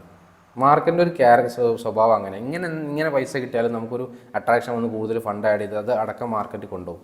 പിന്നെ ഇൻഡിക്കേറ്റേഴ്സ് ഒരിക്കലും നമ്മളെ പ്രോഫിറ്റബിൾ ആക്കൂല എന്നുള്ള കാര്യം എൻ്റെ ഒരു അറിവിൽ ഇതുവരെ ഞാൻ കണ്ടിട്ടില്ല. ആളുകൾ ഞാൻ പറഞ്ഞ പോലെ ഒരു വാശി പിടിച്ച് നിൽക്കും, അതായത് കറക്റ്റായിരിക്കും എന്ന് പറഞ്ഞ് നിൽക്കുക എന്നല്ലാതെ അതിൽ പ്രോഫിറ്റബിളായ ഒരാളെ പോലും ഞാൻ കണ്ടിട്ടില്ല. കാരണം നിങ്ങളൊന്ന് ആലോചിച്ച് നോക്കൂ, മാർക്കറ്റിൽ എപ്പോഴും നമ്മൾ കേൾക്കുന്ന ന്യൂസാണ് 95% 90% ആൾക്കാർ മാത്രമേ ലോസിൽ ഉണ്ടാക്കുന്ന ആളുകളാണ്, ബാക്കി വളരെ ചെറിയ ആളുകളാണ് പ്രോഫിറ്റ് ഉണ്ടാക്കാറ്. എല്ലാവർക്കും കാണാൻ പറ്റും ഇൻഡിക്കേറ്ററിൻ്റെ സ്ട്രാറ്റജിയും അതുപോലെ SMCO അല്ലെങ്കിൽ എന്ത് സാധനമാണെങ്കിലും മാർക്കറ്റിൽ അവൈലബിൾ ആയിട്ട് എല്ലാ സാധനം എല്ലാവർക്കും കാണാൻ പറ്റും അല്ലേ. അപ്പോൾ അങ്ങനെ നമ്മൾ ചെയ്യുന്ന സമയത്ത് നമുക്ക് പ്രോഫിറ്റബിൾ ആവാൻ പറ്റും എന്നുള്ളത് വെറുതെ ചിന്തിച്ചാൽ തന്നെ അത് മനസ്സിലാകാവുന്ന കാര്യമുള്ളൂ. അപ്പോൾ ഈ കാര്യങ്ങളൊന്നല്ല നമ്മൾ എല്ലാവരും ചെയ്യുന്ന പോലെയുള്ള രീതിയിൽ ചെയ്തിട്ട് മുന്നോട്ട് പോകാൻ പറ്റില്ല എന്നുള്ളൊരു തിരിച്ചറിവ് കിട്ടാൻ ഇൻഡിക്കേറ്ററൊക്കെ വെച്ച് ചെയ്ത് ഹെൽപ്പായിട്ടുണ്ട് എന്ന് പറയാം, അങ്ങനെ പറയാൻ പറ്റുള്ളൂ. പിന്നെ നമ്മൾ മെയിനായിട്ട് ലിക്വിഡിറ്റി എന്നുള്ളൊരു കോൺസെപ്റ്റ് ചെയ്തതിന് ശേഷം നല്ലൊരു മാറ്റം എനിക്ക് കിട്ടിയത് എന്താ വെച്ചാൽ ഇൻഡിക്കേറ്റർ വെച്ച് ചെയ്യുന്ന ആളുകളൊക്കെ ലിക്വിഡിറ്റി ഉള്ള ഏരിയകളായിട്ട് മാറുക ചെയ്യാം. അതുപോലെ നോർമൽ പ്രൈസ് ആക്ഷൻ വെച്ച് ചെയ്യുന്ന ആളുകളൊക്കെ ലിക്വിഡിറ്റി ആയിട്ട് മാറുക. നമ്മളെപ്പോഴും ലിക്വിഡിറ്റി ഏരിയയിൽ ട്രേഡ് ചെയ്യുമ്പോൾ കുറച്ചും കൂടി ഇതുണ്ടാവും. പിന്നെ മെയിനായിട്ടുള്ളൊരു സാധനം എന്ന് പറഞ്ഞാൽ നമ്മുടെ മൈൻഡിനെ മെക്കാനിക്കൽ സ്റ്റേജ് ഓഫ് മൈൻഡ് സെറ്റിലേക്ക് എത്തിക്കുക. അത് 100% നമുക്ക് ഒരു മനുഷ്യനും ഹ്യൂമൻസിനും എന്ത് ചെയ്യാൻ പറ്റില്ല, ഇമോഷൻസ് ഇല്ലാതിരിക്കാൻ പറ്റില്ല. ഇമോഷൻസിനെ നമുക്ക് കൺട്രോൾ ചെയ്യാനുള്ള ഒരു സ്കിൽ ഉണ്ടാക്കിയെടുക്കുക. അതായത് എങ്ങനെയാണെന്ന് വെച്ചാൽ ഇപ്പോൾ ഒരു ട്രേഡ് എടുത്തോടെ തന്നെ നമുക്ക് ഭയങ്കര ഇമോഷണലി പ്രശ്നങ്ങൾ വരും. നമ്മൾ മൈക്രോ മാനേജ് ചെയ്യാൻ തുടങ്ങും. അപ്പോൾ ആ ട്രേഡ് എടുത്തിട്ട് ചെറിയ പ്രോഫിറ്റ് എത്തുമ്പോൾ നമ്മൾ എന്ത് ചെയ്യും, നമ്മൾ അതിനെ നമുക്ക് ബുക്ക് ചെയ്യല്ലേ, ഇപ്പോൾ ബുക്ക് ചെയ്യുക, അങ്ങനെയൊക്കെ മൈൻഡിലേക്ക് വരും. പക്ഷേ ഇതെവിടെ നമുക്ക് എല്ലാവർക്കും വരും ഇമോഷൻസിന്. നമ്മുടെ വിജയം എവിടെയാണെന്ന് വെച്ചാൽ ഞാൻ പ്രീ പ്ലാൻ ചെയ്ത ഏരിയ ടാർഗറ്റ് കുറച്ചും കൂടെ നല്ല മുകളിലാണ്, അവിടെ എത്തട്ടെ, അവിടെ എത്തിയാലേ ഞാൻ ഇറങ്ങുള്ളൂ എന്നുള്ള ഒരു സ്കില്ല് നിങ്ങൾക്ക് ഉണ്ടാവുക എന്നുള്ളതാണ്. ആ സ്കില്ല് നിങ്ങൾക്ക് ഓരോരുത്തരും തിരിച്ചറിയാൻ ശ്രമിക്കുക, നിങ്ങൾക്ക് ആ സ്കില്ല് ഉണ്ടോ എന്നുള്ളത്. കാരണം നിങ്ങളൊരു പ്രീ പ്ലാൻ ചെയ്ത ഏരിയയിൽ അല്ലാത്ത ഏരിയയിൽ നിങ്ങൾ എക്സിറ്റ് ചെയ്തിട്ടോ നിങ്ങൾക്ക് ആ സ്കില്ലില്ല. അപ്പോൾ ആദ്യം ചെയ്യേണ്ടത് ആ സ്കില്ല് ഡെവലപ്പ് ചെയ്യാനാണ്. നിങ്ങൾ നല്ലൊരു സ്ട്രാറ്റജി ആദ്യം കണ്ടുപിടിച്ചിട്ട് പഠിച്ച് ബാക്ക് ടെസ്റ്റ് ചെയ്തിട്ട് റിസൾട്ട് ഉണ്ട് എന്ന് തോന്നിയ സ്ട്രാറ്റജിയിൽ ഇതേപോലെ നിങ്ങളുടെ എന്ത് ചെയ്യാം, ഞാൻ പറഞ്ഞ പോലെ മെക്കാനിക്കൽ സ്റ്റേജിലേക്ക് കൂടി മനസ്സിലെത്താൻ നോക്കുക. സ്ട്രാറ്റജി ഓക്കെ, ഫസ്റ്റ് സ്റ്റെപ്പ് നല്ല സ്ട്രാറ്റജി നമ്മൾ കണ്ടുപിടിച്ചു. രണ്ടാമത്തെ ഏറ്റവും ഇമ്പോർട്ടൻ്റ് ആയിട്ടുള്ള സ്റ്റെപ്പ് ഇതാണ്, ഇതും കൂടി റെഡി ആയാൽ ഓക്കെ എന്നുള്ളതാണ്. അതായത് മെക്കാനിക്കൽ സ്റ്റേജ് ഞാൻ എക്സിറ്റ് ചെയ്യാൻ പ്ലാൻ ചെയ്ത സ്റ്റോപ്പ് ലോസ് കൊടുക്കാൻ പ്ലാൻ ചെയ്ത എക്സാക്റ്റ് ഏരിയയിൽ എത്തിയപ്പോൾ ഞാൻ ഇറങ്ങിയിട്ടുണ്ടോ, ഓക്കെ നിങ്ങൾ വിജയിച്ചു എന്നുള്ളതാണ്. അതുപോലെ ഞാൻ ടാർഗറ്റ് വെച്ചത് ടാർഗറ്റ് വെക്കുന്നതൊക്കെ കുറച്ചുകൂടി പ്രോപ്പറാണ്. കാരണം ബാക്ക് ടെസ്റ്റ് ചെയ്തതിനനുസരിച്ച് റിസൾട്ട് ഉള്ള ഏരിയക്ക് അനുസരിച്ചാണ് ടാർഗറ്റ് വെക്കേണ്ടത്. അങ്ങനെ ഞാൻ ചെയ്യാൻ മിക്കവാറും ലിക്വിഡിറ്റി ഉള്ള ഏരിയയിൽ ട്രേഡ് ചെയ്തിട്ട് അടുത്തൊരു സ്വിംഗ് ഹൈയിൽ ലോയിലാണ് ഞാൻ പതിവ് ഇറങ്ങുക. നിങ്ങൾ എൻ്റെ ലൈവ് ട്രേഡ് വീഡിയോ കണ്ടാൽ അറിയാം. അപ്പോൾ ആ ഒരു ഏരിയയിൽ എത്താതെ ഞാൻ ഇറങ്ങിയിട്ടുണ്ടെങ്കിൽ ഞാൻ അവിടെ പരാജയപ്പെട്ടു എന്ന് എൻ്റെ മനസ്സിൽ. ചിലപ്പോൾ ഞാൻ ചിലപ്പോൾ ഒരു 5000 പ്രോഫിറ്റ് കണ്ട് 2500 എത്തിയപ്പോൾ ഞാൻ ഇറങ്ങി. പക്ഷേ എൻ്റെ മനസ്സിൽ ഞാൻ അവിടെ പരാജിതനാണ്. ആ ഒരു മനസ്സിലേക്ക് നിങ്ങൾ ഉണ്ടാവണം എന്നുള്ളതാണ്. അപ്പോൾ ഇമോഷൻസ് വരും. 2500 കണ്ടിട്ട് തിരിച്ച് താഴേക്ക് ഇറങ്ങിയിട്ട് തന്നെ 500 രൂപയിലേക്ക് മാറും. 2500 പ്രോഫിറ്റ് ഉള്ളത് 500ലേക്ക് മാറുമ്പോൾ നമുക്ക് എല്ലാവർക്കും ഇമോഷൻസ് വരും. അത് ബുക്ക് ചെയ്താൽ മതിയായിരുന്നു, ഇത് ബുക്ക് ചെയ്താൽ മതിയായിരുന്നു. ആ മനസ്സ് എല്ലാവർക്കും ഉള്ളതാണ്. അതല്ല വേണ്ടത്. നമുക്ക് വേണ്ടത് എന്താണ്, പ്രോഫിറ്റിലേക്ക് എത്തുന്നവരെ വെയിറ്റ് ചെയ്തിട്ട് അവിടെ എത്തുമ്പോൾ എക്സിറ്റ് ചെയ്യാനുള്ള സ്കില്ലാണ്. അത് നിങ്ങൾ ഉണ്ടാക്കിയെടുക്കാൻ ശ്രമിക്കാം. പിന്നെ പറയുന്ന ഈ പറഞ്ഞതിലൊക്കെ ഏറ്റവും ഇമ്പോർട്ടൻ്റ് ആയിട്ടുള്ളൊരു കാര്യമാണ് ഞാനിപ്പോൾ പറയാൻ പോകുന്നത്. അത് ശ്രദ്ധിച്ച് നിങ്ങൾ കേട്ടോ. നിങ്ങൾ ഒരുപാട് കോഴ്സുകൾ, ഒരുപാട് ക്ലാസ്സുകൾ, ഒരുപാട് കാര്യങ്ങൾ നിങ്ങൾ പഠിച്ചു. പലരും ഇൻഡിക്കേറ്റേഴ്സ് വെച്ചിട്ട് ക്ലാസ് പഠിപ്പിക്കുന്നുണ്ട്, അല്ലെങ്കിൽ വേറെ സ്ട്രാറ്റജി വെച്ച് ക്ലാസ് പഠിപ്പിക്കുന്നു. ഈ എല്ലാവരും പറയുന്നൊരു കാര്യം, ഈ ഒരു സ്ട്രാറ്റജി പഠിച്ചാൽ നിങ്ങൾക്ക് ലൈഫ് ലോങ് പ്രോഫിറ്റബിൾ കൺസിസ്റ്റൻ്റ് ആയിട്ടുള്ളൊരു ഇൻകം ഉണ്ടാക്കാമെന്നുള്ളത് പറയും, അല്ലേ? കൺസിസ്റ്റൻ്റ് ആയിട്ടുള്ളൊരു ഇൻകം ഉണ്ടാക്കാമെന്ന് പറയും. അങ്ങനെ അട്രാക്റ്റഡ് ആക്കുക എന്നുള്ളതാണ്. പക്ഷേ സ്റ്റോക്ക് മാർക്കറ്റിൽ ട്രേഡിങ്ങിൽ എസ്പെഷ്യലി കൺസിസ്റ്റൻസി എന്ന് പറഞ്ഞ സംഭവം ഇല്ല എന്നുള്ളതാണ്. പലരും വിളിക്കുമ്പോൾ ചോദിക്കേണ്ട കാര്യം, ഇത് പഠിച്ചു കഴിഞ്ഞാൽ എനിക്ക് മാസം 10% ഉണ്ടാക്കാൻ കഴിയൂലേ? അപ്പോൾ ഞാൻ ഇതിൽ കൂടി ഒന്നുകൂടി വെളിവാക്കി പറയാമെന്നുള്ള ഞാൻ എല്ലാവരോടും പറയാറുണ്ട്. എൻ്റെ അടുത്ത് പഠിക്കാൻ വരുന്ന ആളുകളോട് ആദ്യം ഇനിഷ്യലി പറയുന്ന കാര്യം തന്നെയാണ്. നമുക്ക് ട്രേഡിങ്ങിൽ നിങ്ങൾ ഒരു കുടുംബം പുലർത്താൻ വേണ്ടിയിട്ട് മാസം എനിക്ക് ഇത്ര കിട്ടണം എന്നുള്ള ഒരു ഇതിൽ ചെയ്ത് കഴിഞ്ഞാൽ ഇതിൽ നടക്കില്ല. കാരണം ഇപ്പം ഞാൻ പറയാം, എനിക്ക് 2 മാസം മുമ്പ് 40-30% പ്രോഫിറ്റ് ഉള്ള മാസമുണ്ട്, 40 ഉണ്ട്, 5% ലോസുള്ള മാസമുണ്ട്. അപ്പം ഈ ഒരു 5% ലോസുള്ള മാസത്തിൽ ഞാൻ പ്രതീക്ഷിക്കുകയാണ് എനിക്ക് ഇത്ര കിട്ടണം എന്നുള്ള പ്രതീക്ഷ. അത് വേറെ ജോലിയുടെ പോലെ ഇതിൽ കിട്ടൂല. അത് തന്നെയാണ് ഇതിൻ്റെ ഒരു ത്രില്ല് എന്ന് പറഞ്ഞാലും. ഇപ്പോൾ നമ്മളൊരു 5 to ജോലി ഓഫീസ് ജോലി ചെയ്യുമ്പോൾ നമുക്ക് കറക്റ്റ് സാലറി പോലെയാണ്. ഇതിൽ ആ ഒരു രീതിയിൽ നിങ്ങൾ മനസ്സിലാക്കണം. കൺസിസ്റ്റൻസി എന്ന് വെച്ചാൽ നമുക്ക് ഇയർലി നോക്കുമ്പോൾ കൺസിസ്റ്റൻസി ഉണ്ടാവുക, അല്ലെങ്കിൽ ലോങ് റണ്ണിൽ നോക്കുമ്പോൾ കൺസിസ്റ്റൻസി ഉണ്ടായാൽ മതി. അല്ലാതെ ഓരോ മാസവും കൺസിസ്റ്റൻ്റ് ആയിട്ട് ഇത്ര കിട്ടുന്നുള്ള സംഭവത്തിലില്ല എന്നുള്ള ഫസ്റ്റ് ഓഫ് ഓൾ നിങ്ങൾ ആദ്യം മനസ്സിലാക്കുക. അത് മാത്രമല്ല ഇമ്പോർട്ടൻറ്റ്, വേറെ ഏറ്റവും വലിയ ഇമ്പോർട്ടൻ്റ് ആയിട്ടുള്ള കാര്യം, പലരും പറയുന്ന കേൾക്കാം, ഈ ഒരു സ്ട്രാറ്റജി നിങ്ങൾ പഠിച്ചാൽ ലൈഫ് ലോങ് നിങ്ങൾക്ക് മതി, ഏത് പഠിച്ചോളൂ നിങ്ങൾ, ഇത് പഠിച്ചു കഴിഞ്ഞാൽ അങ്ങനെ ഉണ്ടാക്കാം, അല്ലെങ്കിൽ ഇത്ര ഉണ്ടാക്കാമെന്ന് മാത്രമല്ല ഇത് നിങ്ങൾക്ക് മതി ജീവിതാവസാനം വരെ എന്ന് പറയും. അങ്ങനെ നിങ്ങളൊന്ന് ആലോചിച്ചു, നിങ്ങൾ അങ്ങനെ ഒരു സാധനം പഠിച്ചു കഴിഞ്ഞ് ജീവിതാവസാനം വരെ നിങ്ങൾക്ക് പ്രോഫിറ്റബിൾ ആവാൻ പറ്റുമോ എന്നുള്ളതാണ്. കാരണം ഇതിലെപ്പോഴും മാറ്റങ്ങൾക്ക് വിധേയമാണ് മാർക്കറ്റ്. എല്ലാ സമയത്തും ഒരേ ഏരിയ നല്ല മാർക്കറ്റ് ലിക്വിഡിറ്റി എടുക്കുക. അങ്ങനെയാണെങ്കിൽ അതൊരു സ്ട്രാറ്റജിയായി ആളുകളെല്ലാവരും അത് ചെയ്യാൻ തുടങ്ങൂലേ. അപ്പോൾ മാർക്കറ്റിൽ എപ്പോഴും ഒന്ന് ലിക്വിഡിറ്റി എന്നുള്ള ബേസ് ചെയ്താൽ വലിയൊരു ടേണിംഗ് പോയിൻ്റാണ്. എനിക്ക് ശരിക്കും എൻ്റെ വലിയ മാറ്റത്തിൻ്റെ ഒറ്റ കാരണം എന്ന് പറഞ്ഞാൽ ലിക്വിഡിറ്റി എന്നുള്ള സ്റ്റൈലിലേക്ക്, ആ ഒരു രീതിയിലേക്ക് ഞാൻ മാർക്കറ്റിനെ കാണാൻ തുടങ്ങിയതിന് ശേഷമാണ് ശരിക്കും എനിക്ക് മാറ്റം വന്നതെന്നുള്ളതെന്ന് പറയാം. നിങ്ങൾ ആ രീതിയിലേക്ക് മാർക്കറ്റിനെ കാണാൻ തുടങ്ങിയാൽ കുറച്ചും കൂടി, പക്ഷേ അതെങ്ങനെയാണ് അപ്ഡേറ്റഡ് ചെയ്യുക എന്നുള്ളത് ഞാൻ പറഞ്ഞുതരാം. ഞാനും ഇതിൽ ക്ലാസ്സിൽ പറയുന്ന കാര്യമാണ്, മാർക്കറ്റ് അപ്ഡേഷൻ എന്ന് പറഞ്ഞ സാധനം നമുക്ക് വേണം. അപ്പോൾ ഞാൻ ഒരു സാധനം പഠിച്ചു, അല്ലെങ്കിൽ ലിക്വിഡിറ്റി IDX എന്നുള്ള സാധനമാണ് ഞാൻ പഠിപ്പിക്കുന്നത് അല്ലേ, ലിക്വിഡിറ്റി ഏരിയകൾ. ഞാൻ എല്ലാവരും പറയുന്ന പോലെ ഈ ഒരു ലിക്വിഡിറ്റി IDX ഏരിയകൾ പഠിച്ചാൽ നിങ്ങളുടെ ജീവിതസാധനം പ്രോഫിറ്റബിൾ ആവുമെന്ന് ഞാൻ പറയില്ല. നല്ലവണ്ണം പാഷനേറ്റ് ആയ ഒരാൾ, നല്ലവണ്ണം പാഷനേറ്റ് ആയിട്ട് മാർക്കറ്റിനെ സ്ഥിരം വാച്ച് ചെയ്തിട്ട് അതിൽ അപ്ഡേറ്റഡ് ആവാനുള്ളൊരു മൈൻഡ് സെറ്റും കൂടി നിങ്ങൾ ഉണ്ടാക്കിയെടുത്താൽ മാത്രമേ ഇതിൽ പ്രോഫിറ്റബിൾ ആവുള്ളൂ. അതെങ്ങനെയെന്നുള്ള കാര്യമൊക്കെ ഞാൻ ക്ലാസ്സിൽ പറഞ്ഞു കൊടുക്കാറുണ്ട്. എങ്ങനെയാ വെച്ചാൽ നമ്മൾ എങ്ങനെ അപ്ഡേറ്റ്, വലിയ മാറ്റങ്ങളൊന്നുമില്ല, വളരെ ചെറിയ മാറ്റങ്ങളെ ഉണ്ടാവുള്ളൂ. ബേസ് തന്നെയാണ് ലിക്വിഡിറ്റി എന്നുള്ളൊരു കോൺസെപ്റ്റ് ആണെങ്കിൽ കൂടി ഇതിലുള്ള മാറ്റങ്ങൾ എങ്ങനെയാണെന്ന് വെച്ചാൽ, നമ്മൾ മാറ്റങ്ങൾക്ക് വിധേയമാണെന്ന് പറയാൻ കാരണം, നിങ്ങൾ ലേസി ആയിട്ടുള്ള ഒരാൾക്ക് ശരിക്കും ഈ ഏത് സിസ്റ്റം പഠിച്ചാലും പ്രോഫിറ്റബിൾ ആകില്ല. കാരണം നമ്മൾ ഇത് പഠിച്ച് കഴിഞ്ഞ് ജീവിതസാധനം വരെ ഇത് ചെയ്യാമെന്ന് വിചാരിച്ചിട്ട് കാര്യമില്ല. മാറ്റം എന്ന് പറഞ്ഞാൽ, നമ്മളിപ്പം ലിക്വിഡിറ്റി ഏരിയയിൽ നിന്ന് മാർക്കറ്റ് ബിഹേവ് ചെയ്യുന്ന സ്റ്റൈലിൽ എന്തെങ്കിലും ചേഞ്ചസ് ഉണ്ടെങ്കിൽ ചെറിയ ചെറിയ മാറ്റങ്ങൾ ഉണ്ടാവുള്ളൂ. ആ മാറ്റങ്ങൾ നമ്മൾ നോട്ട് ഡൗൺ ചെയ്ത് വെക്കുക.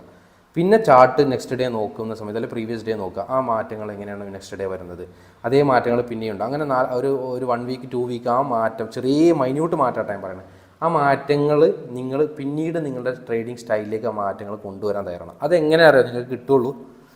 ഞാൻ പറഞ്ഞ പോലെ എന്നും ഞാനൊരു സാധനം പഠിപ്പിച്ചു എന്ന് പറഞ്ഞ് ജീവിതസാധനം വരെ അതെന്നെ ചെയ്യാമെന്നുള്ള വിചാരിച്ചിരിക്കുന്നത് അത് കിട്ടില്ല. ഈ പറഞ്ഞ മാറ്റങ്ങൾക്ക് നിങ്ങൾ വിധേയമാവാൻ വേണ്ടിയിട്ട് നിങ്ങൾ തയ്യാറാവും. നിങ്ങൾ ചാർട്ട് നോക്കാൻ തയ്യാറാവണം, പിന്നെ ചാർട്ടുകൾ വാച്ച് ചെയ്യണം, ഹാർഡ് വർക്ക് ചെയ്യുന്ന ആളുകൾക്ക് ആ മാറ്റങ്ങൾക്ക് മനസ്സിലാവുള്ളൂ. പിന്നെ ആ മാറ്റങ്ങൾ വലിയ ഈ ബുദ്ധിമുട്ട്, ആ ഹെവി ടാസ്ക് അല്ല. നമ്മൾ 2-3 മാസം ഈ രീതിയിൽ നമ്മൾ മാർക്കറ്റിനെ സമീപിക്കുമ്പോൾ നമുക്കത് ഒരു ഈസി പ്രോസസ്സായി മാറും, വളരെ ഈസി പ്രോസസ്സായി മാറും എന്നുള്ളതാണ്. അപ്പോൾ അതിൻ്റെ ഒരു ബേസിക് കോർ ഞാൻ പഠിപ്പിച്ചു കൊടുക്കാറുണ്ട്. അതുപോലെ ഈ ലിക്വിഡിറ്റി എന്നുള്ള കോൺസെപ്റ്റ് യൂസ് ചെയ്തിട്ട് ഏത് ടൈപ്പ് ഓഫ് മാർക്കറ്റിലും നമുക്ക് സ്വന്തമായിട്ടൊരു സ്ട്രാറ്റജി ഡെവലപ്പ് ചെയ്യണം എങ്ങനെയെന്നുള്ളൊരു ബേസിക് ലോജിക്കും പഠിപ്പിക്കും ഞാൻ. കാരണം ഇതിപ്പോൾ ഫോറക്സ് മാർക്കറ്റോ വേറെ ഏത് മാർക്കറ്റോ ക്രിപ്റ്റോ എന്ത് മാർക്കറ്റിലും ഈ ലിക്വിഡിറ്റി ബേസ്ഡ് സിസ്റ്റം വർക്ക് ചെയ്യും. പക്ഷേ അതെങ്ങനെയാണ് നമ്മളൊരു സ്ട്രാറ്റജി ആയിട്ട് ഡെവലപ്പ് ചെയ്യുക, ആ സ്ട്രാറ്റജി ആരും ഇത് ചെയ്യാനായിട്ട് കഴിയില്ല. ചെയ്യാന്ന് വെച്ചാൽ ഈസിലി ആക്സസിബിൾ ആയിരിക്കില്ല. എല്ലാവരും മാർക്കറ്റിലേക്ക് വരുമ്പോൾ കാണുന്ന യൂട്യൂബിൽ കാണുന്ന കണ്ടൻസ് എന്ന് പറഞ്ഞാൽ ഈ പറഞ്ഞ സ്ട്രാറ്റജികളും സിമ്പിളായിട്ടുള്ള സാധനങ്ങളാണ്. പക്ഷേ ഇത്തരത്തിലുള്ള അപ്ഡേറ്റ്സ് എങ്ങനെ ചെയ്യുക, സ്ട്രാറ്റജി ഇങ്ങനെ സ്വന്തം ചാർട്ട് നോക്കിയിട്ട് ഉണ്ടാക്കിയെടുക്കുക എന്നുള്ള കാര്യമൊന്നും അതൊന്നും ലിക്വിഡിറ്റി ആവാനുള്ള ചാൻസ് ഇല്ല എന്ന് തന്നെ പറയാം. കാരണം അങ്ങനെ ലിക്വിഡിറ്റി ഏരിയകളായിട്ട് ആളുകളെ മീൻസ് അങ്ങനത്തെ സ്ഥിരം ഏരിയകളായിട്ടല്ല അവിടെ. അതുകൊണ്ടാണ് അങ്ങനെയുള്ള സംഭവങ്ങൾ നമ്മൾ ചെയ്യേണ്ടതെന്ന് പറയാൻ കാരണം. ഓക്കെ, അപ്പോൾ ഇങ്ങനെയുള്ള മാറ്റങ്ങൾക്ക് വിധേയമായിട്ട് നിങ്ങൾ മുന്നോട്ട് പോയി കഴിഞ്ഞാൽ നിങ്ങൾക്ക് കൺസിസ്റ്റൻസ് ആയിട്ട് റെഗുലറായിട്ട് ഇൻകം ഉണ്ടാക്കാം. കൺസിസ്റ്റൻ്റ് എന്നാൽ ഒരു ലോങ് റണ്ണിൽ നോക്കുമ്പോൾ പ്രോഫിറ്റബിൾ അത്തരത്തിലുള്ള ആളുകളെ ആവുള്ളൂ. അല്ലാതെ വളരെ മടി പിടിച്ചിട്ട് മാർക്കറ്റ് ഇനി ജീവിതാവസാനം മുതൽ ഇത് ചെയ്യാമെന്ന് വിചാരിച്ചിരുന്ന ആളുകൾ പ്രോഫിറ്റബിൾ ആവില്ല എന്നുള്ളതാണ്. അപ്പോൾ ഓവറോൾ ഇത്രേ ഉള്ളൂ. എൻ്റെ ലൈഫിൽ എനിക്ക് ട്രേഡിങ് കരിയറിൽ ഈ പറഞ്ഞതിൽ ഏറ്റവും ഇമ്പോർട്ടൻ്റ് ആയിട്ട് കൊണ്ടുവന്ന മാറ്റം ഒരൊറ്റ സംഭവമുള്ളൂ. മാർക്കറ്റിനെ ലിക്വിഡിറ്റി ബേസ്ഡിൽ ഞാൻ നോക്കി കാണാൻ തുടങ്ങിയപ്പോൾ, അതിപ്പോൾ ഈവൻ പ്രൈസ് ആക്ഷനിലുള്ളൊരു ട്രാപ്പ്, നോർമൽ പ്രൈസ് ആക്ഷനിൽ ട്രാപ്പ് എങ്ങനെ വരാൻ ചാൻസ് ഉണ്ട്, അപ്പോൾ ആ രീതിയിൽ മാർക്കറ്റിനെ കാണാൻ തുടങ്ങി. നോർമലി ഞാൻ കണ്ടത് ആ രീതിയിലായിരുന്നില്ല. അപ്പോൾ അങ്ങനെ ലിക്വിഡിറ്റി ബേസിൽ കണ്ടതിന് ശേഷമാണ് എനിക്ക് ഈ പറഞ്ഞ മാറ്റങ്ങളെല്ലാം ഉണ്ടായത്. ഭയങ്കര കോൺഫിഡൻസ് ആയി. ഓരോ ട്രേഡിലും ഒരു 1:5 അല്ലെങ്കിൽ 1:10 ഒക്കെ ടാർഗറ്റ് അടിക്കുമ്പോൾ ഒരു കോൺഫിഡൻസ് ഉണ്ടാകാൻ കാരണം അത്. കാരണം എനിക്ക് ചിലപ്പോൾ കണ്ടിന്യൂസ് ചിലപ്പോൾ ലോസുകൾ ഒരുപാട് വരും. പക്ഷേ എന്നാലും എൻ്റെ ഇമോഷൻസിന് എനിക്ക് പ്രശ്നം വരാതിരിക്കാൻ കാരണം എന്താ വെച്ചാൽ എനിക്ക് ഈ ഒരു സ്ട്രാറ്റജിയിൽ വിശ്വാസമുണ്ട്. ഞാനിത് ചെയ്ത് മനസ്സിലാക്കിയ സാധനമാണ്. അടുത്ത 10 ട്രേഡ് ചെയ്യുന്ന സമയത്ത് എനിക്കൊരു ഗ്യാരണ്ടി ഇല്ല. ഇതിൽ ചിലപ്പോൾ 7-ാമത്തേലും 8-ാമത്തേലും ആയിരിക്കും എനിക്ക് ടാർഗറ്റ് വരിക. പക്ഷേ ഞാൻ അവിടെ എന്ത് ചെയ്യണം, 1-ാമത്തോ 2-ാമത്തോ 3-ാമത്തോ 4-ാമത്തോ 5-ാമത്തോ ചെയ്ത് അതേ റിസ്ക് മാനേജ്മെൻറ്റ് അതേ സൈക്കോളജിയിൽ ചെയ്ത് കഴിഞ്ഞാൽ എനിക്ക് 7-ാമത്തോ 8-ാമത്തോ ചിലപ്പോൾ ടാർഗറ്റ് അടിക്കുകയുള്ളൂ. ഫസ്റ്റത്തെ 4 SL അടിച്ചാൽ ഇനി ഇത് ശരിയാവില്ല എന്ന് പറഞ്ഞ് മാറ്റിയാൽ എനിക്ക്, കാരണം ഞാൻ മാറ്റാതിരിക്കാൻ കാരണം എന്താണ്, ഞാനിത് 1-2 വർഷം ബാക്ക് ടെസ്റ്റ് ചെയ്തിട്ട് എനിക്ക് തോന്നുന്നുണ്ട് റിസൾട്ട് ഉണ്ട് തോന്നിയത് കൊണ്ട് മാത്രമാണ് എനിക്കൊരു കോൺഫിഡൻസ് വന്നത്. സാധാരണ തുടക്കക്കാർക്ക് ഈ കോൺഫിഡൻസ് വരാതെ സ്ട്രാറ്റജിയിൽ നിന്ന് ചാടാൻ കാരണം എന്താ വെച്ചാൽ അവർ ഇത്തരത്തിൽ ഈ സ്ട്രാറ്റജിനെ ഒന്ന് വെരിഫൈ ചെയ്യുകയോ അനലൈസ് ചെയ്യുകയോ ഒന്നും ചെയ്തിട്ടുണ്ടാവില്ല. അതുകൊണ്ടായിരിക്കും അത്. അപ്പം എല്ലാവർക്കും ഈ ഒരു സംഭവം മീൻസ് നിങ്ങളും ഇതുപോലെ ഞാൻ ഡെയിലി ലൈവ് ട്രേഡ് ചെയ്യാറുണ്ട്. അപ്പോൾ അതിൽ നിങ്ങൾക്ക് കുറേ ലോജിക്ക് കിട്ടും. ഒരുപാട് ആളുകൾ കമൻറ്റ് ചെയ്യാറുണ്ട്, നന്നായിട്ട് ഹെൽപ്ഫുള്ളാണ് നിങ്ങളുടെ ആ ഒരു ലോജിക്ക് ഞങ്ങൾ നോക്കാറുണ്ട്, ഞാൻ ചാർട്ടിൽ നോക്കാറുണ്ട് സാർ എന്ന് പറയുമ്പോൾ വലിയ മാറ്റങ്ങൾ ഉണ്ടായിട്ടുണ്ടെന്ന് പറഞ്ഞാൽ അതിലൊക്കെ വളരെ സന്തോഷമുണ്ട്. അപ്പോൾ നിങ്ങൾ ഈ രീതിയിൽ നിങ്ങൾ നോർമലി ഇൻഡിക്കേറ്ററും കാര്യങ്ങളൊക്കെ വെച്ച് ചെയ്യുന്നവരാണെങ്കിൽ ഈ രീതിയിൽ മാർക്കറ്റിനെ ഒന്ന് വാച്ച് ചെയ്യാൻ ശ്രമിക്കുക. ലിക്വിഡിറ്റി ഏരിയകൾ വാച്ച് ചെയ്യാൻ ശ്രമിക്കുക, അതിലുള്ള മാറ്റങ്ങൾ കാണാൻ ശ്രമിക്കുക.